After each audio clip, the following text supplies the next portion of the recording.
welcome to Mozart Studio. We are here with Jason Marsalis. Greetings. On drums, and Matt King, keyboards, myself, Christian Fabian. Hello. Playing bass on Hit to the Skip. And this is where we recorded the record, and we have gotten a lot of great feedback. Thank you for everyone who listened to the CD.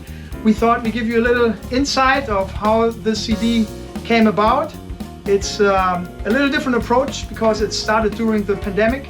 We came here. Mozart Studio is in Glen Ridge, and it's run by Kostadin Little Falls.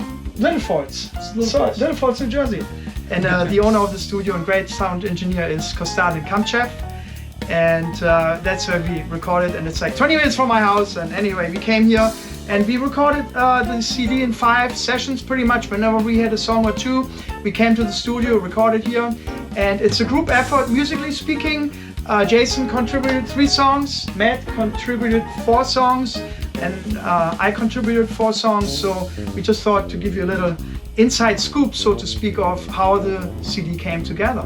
And it was kind of interesting approach because I met Jason here at Mozart Studios in Little Falls for the first time through Christian, because these two have known each other for quite a while, and I played with Christian for quite a while. But not only did we record here, but we basically workshopped and rehearsed here, and then we recorded, like all in the same session. So this was done in pieces. We did what, 2 or 3 songs per session? Yeah, 2 or 3 songs. It all started during the lockdown. We came in with our masks on and went through the material, got a couple of good takes. A few months later, we came back again, brought some more material, got a couple of good takes, and all of a sudden it's like, it's a band, and now it's an album. Oh yeah, you should listen to it.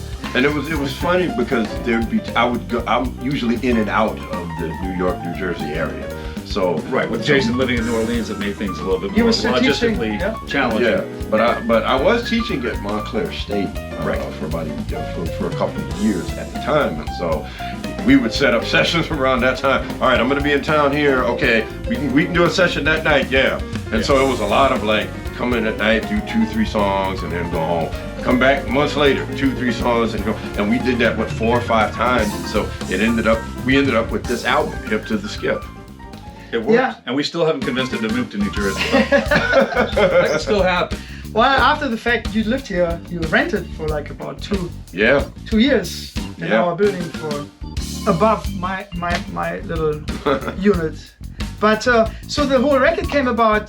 Jason and I worked together in the Lionel Hampton Big Band for quite some time, and I was working with a drummer in Los Angeles, Lance Crane. We had the Crane Fabian project. I was playing the CD years ago, I think probably 6 years ago or something. It was before the pandemic. And we just started talking in the car, and you kind of said, well, I want to do a project like that, and I said, well, I used to have a trio in Boston, which was keyboard player there was Steve Hunt, who mastered the CD, so thank you, Steve, for a great mastering job. And then my friend Tom McCauley in Los Angeles mixed the CD. And again, Kostadin here at Mozart Studio, he tracked the CD. But anyway, we were talking, and I said, well, I think I know a keyboard player who would fit perfectly. Right. So at the first session, I remember you were kind of trying out, and you met at the session, and I know after we was I that keyboard player? That was you. Oh, I didn't know, maybe I should call her. No, Steve lives in Boston, but I used to have a trio like that, like where I played electric bass, and it was a Boston trio. But anyway, we tried to do a few gigs here in New York, and it's hard to get the guys down here for like $50 or $100 gigs, so it's a long ride from Boston. But anyway, so moving forward, I remember after the first session we did with Matt, I was like, how do you like it? He's like, yeah, I'm digging it. We had a really good time. Yeah, no, I definitely did. And also, what's great about this album is it's the first one where I actually played in this style throughout the album. Because there might be an album here where I get into some funk for one tune or a move for this tune, but this is the first time where I've been able to explore the vocabulary of such drummers from the school of Billy Cobham and Lenny White and Ronald Michael Walden and Steve Gadd and Peter Erskine and Vinny Colaiuta and Dave Weckl and et cetera, et cetera, et cetera. Jazz fusion. Oh yes, yes, jazz fusion thing. So, and there's not a lot of people that know that I can play in that style. There's some that are even surprised that I've checked it out at all, but that's another conversation. So it was just great to be able to make a record like that. It's a fun record, and I think it will surprise some people. Yeah, I think so too. I was a little surprised when you called me, Christian, and said, "Oh, I'm going to bring Jason Marsalis up. He's going to be in New Jersey. He's teaching up here.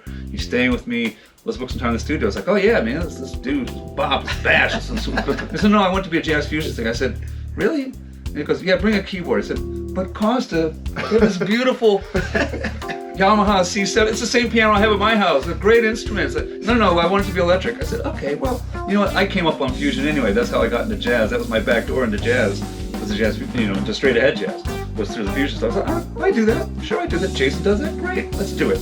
So the other fun thing about it was that, as you've already said, Christian, was really a collaborative effort. It was a group effort because you brought a material, Jason brought a material, I brought, and those of you who haven't heard the album yet, you should.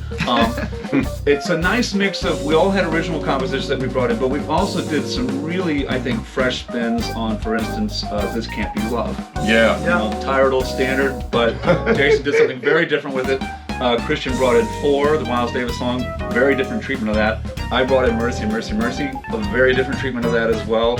So you're going to hear these songs in a very fresh way. That's an overused word, fresh, but I think it is, and that combined with the original material, I think gives the album a really nice mix. It's like literally something for everybody. Yeah. Well, the whole idea about the keyboard was that, I had this idea, like whatever we do in the studio, we should do live wherever we are, having a keyboard and having a piano, not a piano. So I was kind of insisting on that you bring your keyboard, because in my mind, I'm like, yeah, and you did. And we used some of Costa's stuff too. We did actually do one tune on the beautiful acoustic piano. We did. We did one tune on the beautiful B3 Your organ. Actually, great song. We used the great Hammond organ here, and I brought my Nord for most of the other stuff, and we used a Yamaha motif. And you keyboard geeks that want to know what I was playing on the album, that's what I played. I play my low bass guitar. Made in Germany. I just used the drums in the studio. Put your own cymbals. And actually, no, the cymbals in the studio too. I mean, yeah, I am a Zildjian endorser. They had Zildjian cymbals here. I said, yeah, I'll just use that. There you go. So yeah, it was definitely something that was just fun to do, and it all just worked out. So it's an album that's definitely enjoyable. It's not one of those albums that you'll put on and fall asleep to but wonder, wait, did I wasted time on this? It's not one of those albums. This one will be a fun time for sure. Yeah. Well, thanks again, and hopefully we are available for live gigs. And if you're an Academy member, have a listen and vote for us. Yes, thank you. And thanks for checking out the video. Cheers. Cheers. Man! Oh, sorry, man.